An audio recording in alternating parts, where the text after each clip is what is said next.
আসসালামু আলাইকুম রহমতুল্লাহি ওয়া বারাকাতুহু।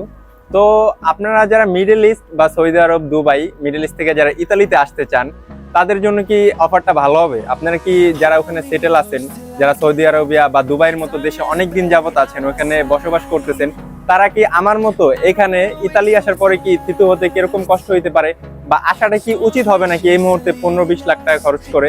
তো আসসালামু আলাইকুম, আমি অনেক ইসলাম, ইতালি প্রবাসী। আজকে আপনাদের সাথে এটাই শেয়ার করব। তো আশা করি সম্পূর্ণ ভিডিওটা জুড়ে থাকবেন। আর সবার আগে তো আসে যে আপনারা কিভাবে ইতালিতে আসবেন। তো এই ব্যাপারটা নিয়ে আমার দুইটা ভিডিও আছে, ঠিক আছে? একটা হচ্ছে আমি কিভাবে সৌদি আরব থেকে ইতালিতে আসলাম, আরেকটা হচ্ছে আপনারা মিডল ইস্ট বা সৌদি আরব থেকে কিভাবে ইতালিতে আসবেন। দুইটা ভিডিও আমি আবার ডেসক্রিপশন বক্সে লিঙ্ক দিয়ে দেবো, আপনারা ওটা দেখে নেবেন, ঠিক আছে? এখন আমি বলবো যে এখানকার পার্থক্যটা কি, ঠিক আছে? ওখান থেকে যারা এখানে আসবে তাদের কি কি সমস্যার সম্মুখীন ইতালিতে আসার পর হইতে হবে, বা ওইখানে কি বেনিফিট আছে, এখানে কি বেনিফিট আছে, ঠিক আছে?